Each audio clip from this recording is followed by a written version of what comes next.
अहिल्यानगरमध्ये मागच्या 6 महिन्यामध्ये काय झालं, या जिल्ह्यामध्ये काय चाललंय, कशा प्रकारच्या बातम्या जिल्ह्यामध्ये चालत आहेत. 1000 कोटी रुपयाचा भ्रष्टाचार सिस्पेच्या माध्यमातून सर्वसामान्य माणसांचे पैसे लुबाडण्याचा झाला. श्रीगोंदा तालुका असेल, पारनेर तालुका असेल, नगर शहर असेल, 1000 कोटी रुपये गोरगरिबांच्या आयुष्यातले कमवलेले त्या सिस्पे कंपनीमध्ये बुडून गेले. कोणी बोलायला तयार आहे का? माझे पत्रकार माध्यमांना प्रश्न आहे, कोण होतं त्या सिस्पेच्या उद्घाटनाला उपलब्ध? कोणी त्या सिस्पेच्या संचालकांची तारीफ केली? कोण व्यक्ती होता जो म्हटला हे सिस्पेचे लोक सगळे माझे नातेवाईक आहेत? कोण होतं तो त्या सिस्पेच्या पैशाच्या माध्यमातून घेतलेल्या मोटरसायकलीच्या वाटपाच्या कार्यक्रमाला उपस्थित होता? कोण होतं जे कोणाचे कार्यकर्ते होते जे एजंट म्हणून सिस्पेच्या लोकांचे पैसे जिल्ह्यामध्ये गोळा करत होते? कोणीच बोलायला तयार नाही. 1000 कोटी रुपये गायब होऊन जातात, लोकांचे प्रपंच देश घडायला लागले, पण या सगळ्यांचा मागचा सूत्रधार कोण हे अजूनही जिल्ह्याला कळालेलं नाही. आणि का कोण दाखवणार? आणि म्हणून माझ्या पत्रकार माध्यमांना विनंती आहे की या जिल्ह्याच्या गरीब जनतेपुढे तुम्ही त्या सगळ्या व्हिडिओ आणि क्लिप दाखवल्या पाहिजे की कोण म्हणलं होतं हे माझे नातेवाईक आहेत, कोण होतं त्या कार्यक्रमाला, त्या सिस्पेच्या पैसे माध्यमातून जेवढ्या मोटरसायकली विकत घेतल्या गेल्या त्याच्या वाटपाचा फोटो कोणाचा आहे? जे एजंटला अटक झाले त्यांच्या एजंटला भविष्य कालावधीमध्ये अटक होणार आहेत, पारनेरचे असतील, श्रीगोंद्याचे असतील, ते कोणाचे कार्यकर्ते आहेत? सिस्पेचा घोटाळा हा या जिल्ह्यामधला दिवसा टाकेला दरोडा आहे.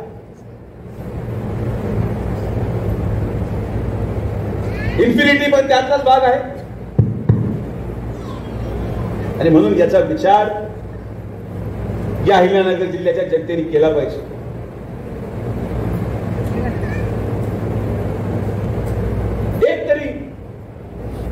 एक तरी आंदोलन झालं का सिस्पेच्या लोकांना पैसे मिळवण्यासाठी? जे लोक इतर छोट्या छोट्या प्रश्नांना उपोषणाला बसतात, का तुम्ही सिस्पेचा पैसा मिळावा म्हणून उपोषण केलं नाही? का तुम्ही श्रीगोंदा आणि पारनेर तालुक्याच्या जनतेच्या बुडालेल्या पैशासाठी रस्ते उतरले नाही? का तुम्ही पोलीस स्टेशन पाशी अगोदर मंडप टाकून झोपले नाही? या प्रश्नाचं उत्तर तर द्यावं लागेल. हे प्रश्न आणून तरी जाऊ शकत नाही. कोणाला तरी या प्रश्नाचं उत्तर द्यावं लागेल. ज्यांना जबाबदारी जिल्ह्याची आहे, ज्यांचं सगळं काम जिल्ह्याबाहेर चाललं, जिल्ह्यांच्या लोकांनी पुढे जायचं मला माहिती आहे. आणि म्हणून माझी आवर्जून विनंती आहे की आजच्या या मीटिंग मध्ये केलेल्या प्रत्येक आरोपाला उत्तर मिळालंच पाहिजे. हा सिस्पेचा सूत्रधार कोण आहे याचं उत्तर या अहिल्यानगरच्या जनतेला मिळालंच पाहिजे. या सिस्पेच्या सूत्रधारांना दिल्लीला कोण घेऊन गेला याचं उत्तर मिळालंच पाहिजे.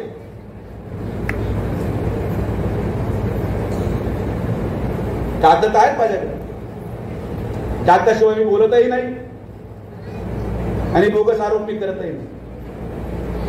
पण या अहिल्यानगरमध्ये झालेला हा दिवस ढवळा दरोडा या श्रीगोंदा तालुक्याला उद्ध्वस्त करणारा ठरला. आणि म्हणून मला तो प्रश्न तालुक्यामध्येच जाऊन विचारायचा आहे की मला 40,000 मतांनी मागे ठेवून त्यांना काय मिळालं? हा प्रश्न मी तिकडे जाऊन विचारू शकतो. मला 40,000 मतं मागे ठेवून त्यांचं काही गेलं नाही, गेले फक्त 500 कोटी रुपये. 5 वर्षामध्ये मी खासदार असताना 1 रुपयाचा सुद्धा कुठंही जनतेचा पैसा बुडाला असता भ्रष्टाचार उघडीस आला. 5 वर्षामध्ये एकाही ठिकाणी पुढे आपण दंगल होऊ दिली का? 5 वर्षामध्ये एकदाही एमआयडीसी परिसरामध्ये कधी गुंडांनी बाहेर याची हिंमत केली का? हे कुठून येते हिंमत? गुन्हेगारांना, गांजा पिणाऱ्यांना, दिवस ढवळ्या एमआयडीसी मध्ये नगरच्या निवडणुकीमध्ये तलवारी घेऊन लोक फिरतात. हे कसलं चिन्ह आहे? हे भविष्य आपण अहिल्यानगरसाठी पाहिलं होतं? हे भविष्य आपण आपल्या मुलांना देणार आहोत? आणि म्हणून मी तुम्हाला आवर्जून सांगतो, अहिल्यानगरचा विकास हा आम्ही मिळून करणार आहोत. अहिल्यानगर शहराचे आमदार संग्रामभैया जगताप असतील, मी असेल, महायुतीचा प्रत्येक आमदार असेल, आपण सगळे मिळून हा विकास आणि विकासाची वाटचाल अशीच कायम पुढे चालू ठेवू. माझी आपल्याला परत एकदा हात जोडून विनंती की कृपया करून मतदान टाकत असताना आपल्या मुलाबाळांचा विचार करून मतदान टाकत चाला. खोटे आश्वासनाला बळी पडून घेतलेला निर्णय हा आपल्या पुढच्या पिढीसाठी घातक ठरू शकतो. हा विचार तुम्ही सगळ्यांनी केला पाहिजे. मी असो, कोणी असो, कुठलीही निवडणूक असो, मग ती ग्रामपंचायत असो, जिल्हा परिषद असो, पंचायत समिती असो, नगरपालिका असो, खासदारकी असो, आमदारकी असो, छोट्या छोट्या गोष्टींच्या मोहपायी आपण आपला निर्णय काय करतो याचा परिणाम 5 वर्ष आपल्याला भोगावा लागतो. हा विचार आपण सगळ्यांनी करावा एवढीच नम्रपणे विनंती करतो.